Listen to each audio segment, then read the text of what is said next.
In this video, considerable exotica. It's an MGA twin cam from 1959.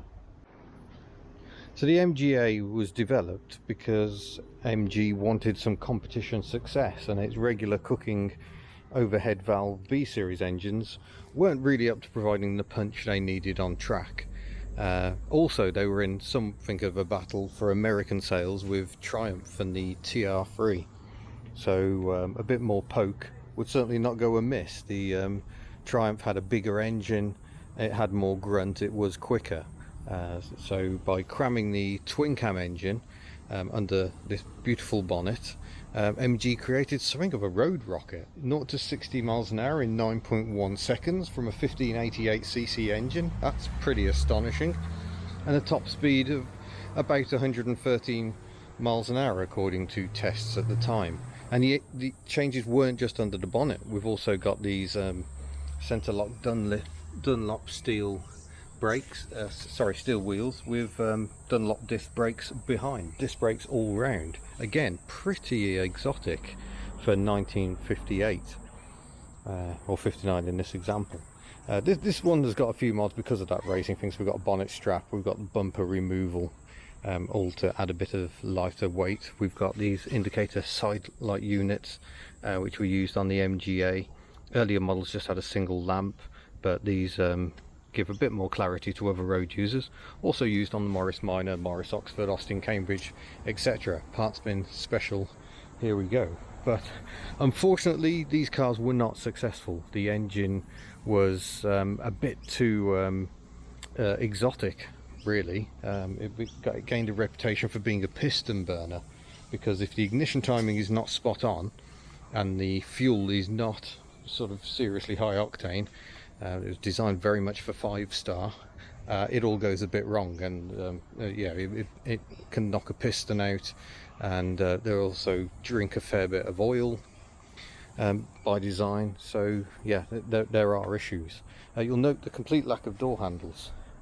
Just beautiful shape down here. It's not electronic or anything fancy like that. It's just like a Mark 1 Mini. You just pull this cable and there is a door. All the racing harnesses as you'd expect, and a very simple dashboard. So hop aboard and park my bottom in the seat. All the better to see the rev counter. So a standard MGA would produce peak power here.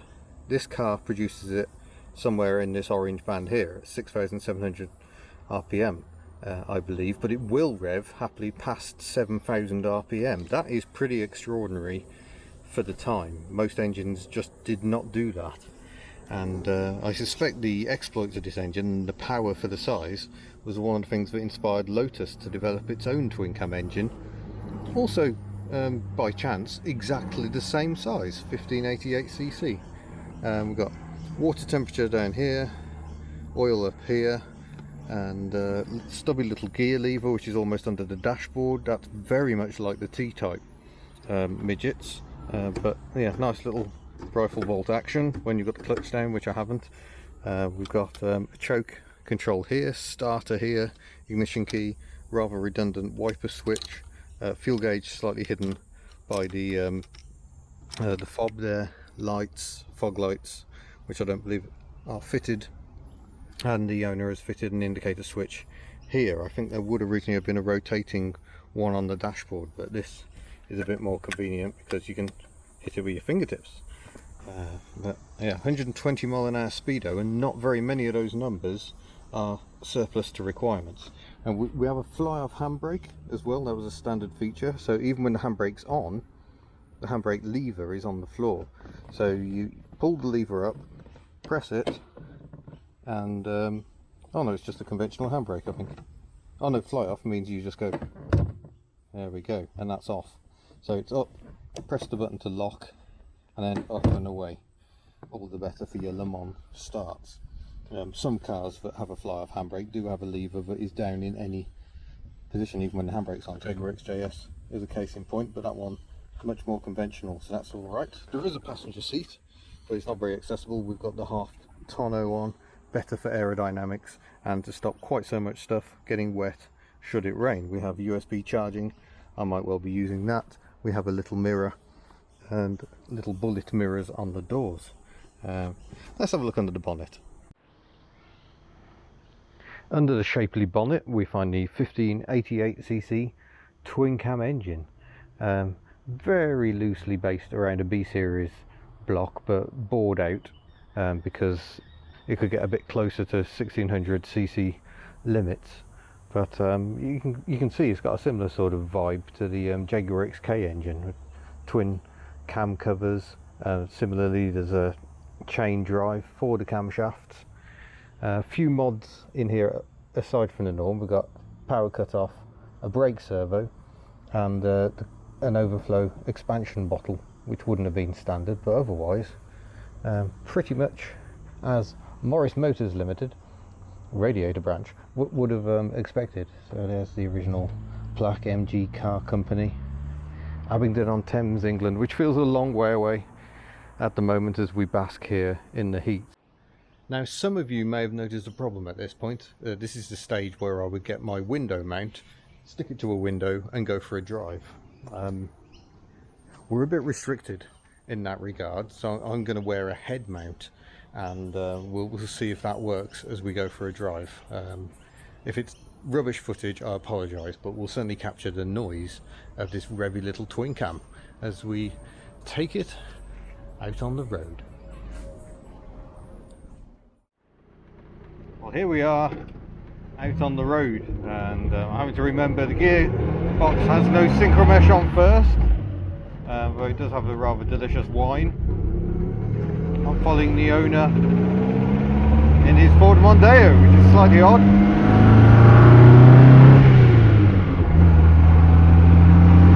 But even around town, it's a raughty little thing.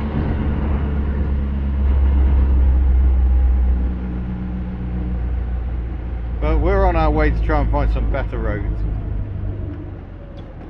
So I will say we've got rack and pinion steering. The steering is superb, and visibility excellent because there's nothing.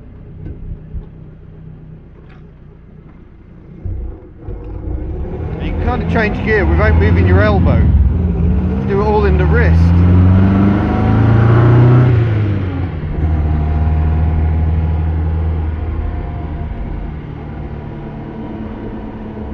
It's quite blustery, although the aero screen is giving me some protection.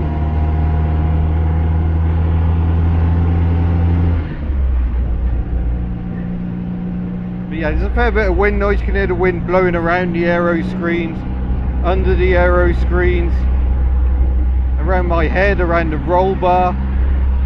I wouldn't describe it as a peaceful driving experience. So compared to the basic MGA, even the last of the line MGAs only had a 1622cc engine producing 86 brake horsepower. So the 108 of these is quite a bit more. Although of course all things are relative. These days 108 brake horsepower is not very much. But you know, effectively I'm driving around town in a race car at the moment, and it doesn't feel that unusual or scary. And yes, his number plate really does say The Ood. He is something of a Doctor Who fan. Train over there with double-decker carriages.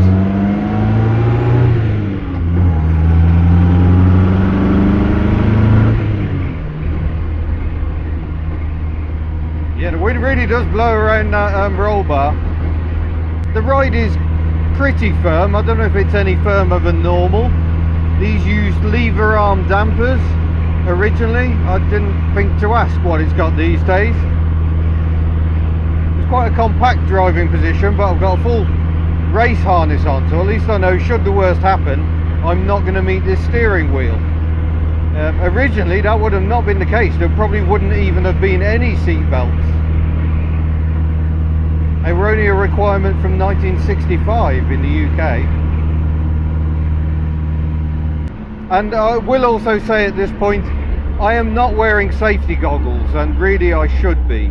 I fully accept that, but while he owns some, they're not to my prescription, so they're not going to work for me. So I am taking a risk, hoping we'd meet the exhaust on that Prado, hoping yeah, I don't get a stone in the face, because that would not be pleasant. Well, this weather is definitely not what we hoped for, but I think you're just going to have to live with the fact it might be a bit of rain on the lens, I'm afraid, because we're here now. Oh, look at that lovely Land Cruiser.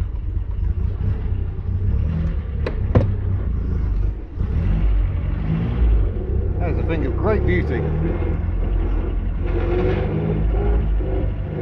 The owner has said the gearbox rebuild might not be the best, so there's a few extra noises. Some of the synchro mesh is a bit beatable.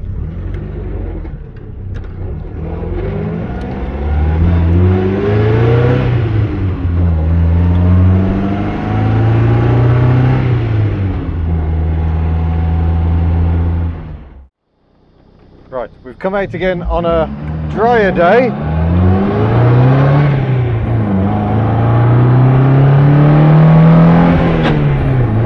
Oops, brushed the synchro mesh.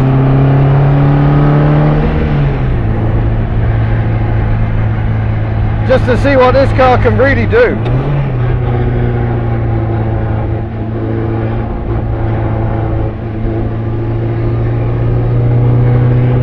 And the answer is it can be an awful lot of fun. Remember, the speedo is overreading by 1,000 RPM.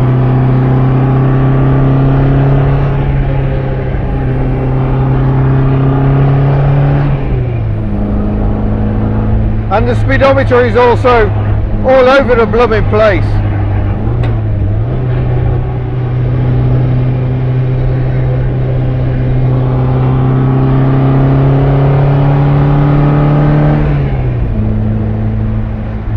So while this car certainly doesn't have sheer grunt, it does have wonderful steering. It corners beautifully flat. It feels like you're doing a zillion miles an hour, even when you're really not. We're about 50, maybe 55 miles an hour. But this is driving by the seat of your pants.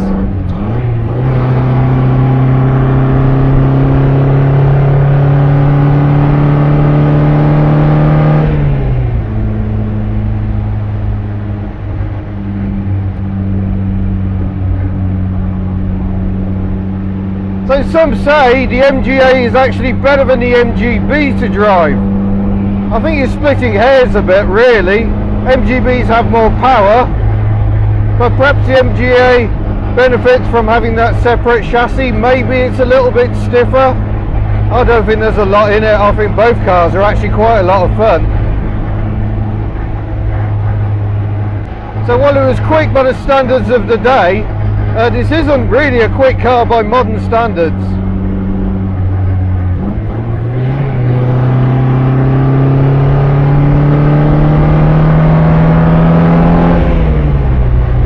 Oh, but it does sound absolutely brilliant. Oh, this is much more fun than driving it in the rain.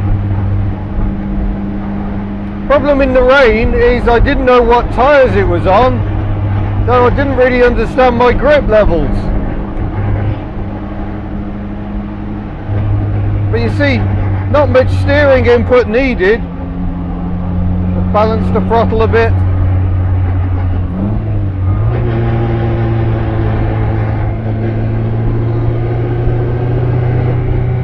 Easy to heel and toe, even in sandals.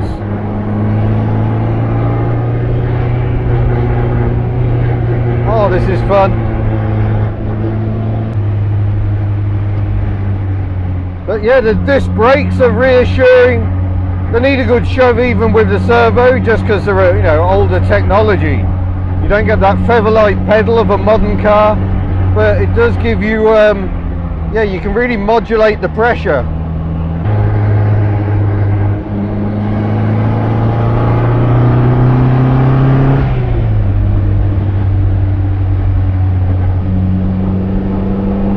Catching motorbikes.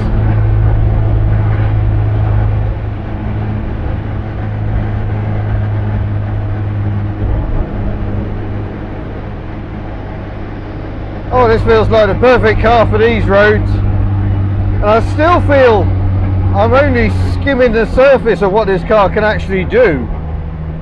I'm deliberately not pushing it near the limits of grip because I really don't want to crash it because it's so very nice. Oh, Cicada Creek there. Oh, what a noise.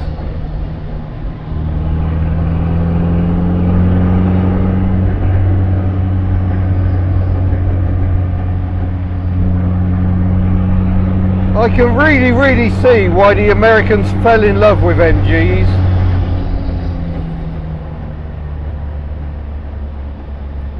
And we'll just quietly head over this rather impressive bridge. But yeah, it just feels so tight, so dynamic. It feels alive in your hands. Wow. Trucks seem quite big from down here. What a magnificent structure. What a magnificent car.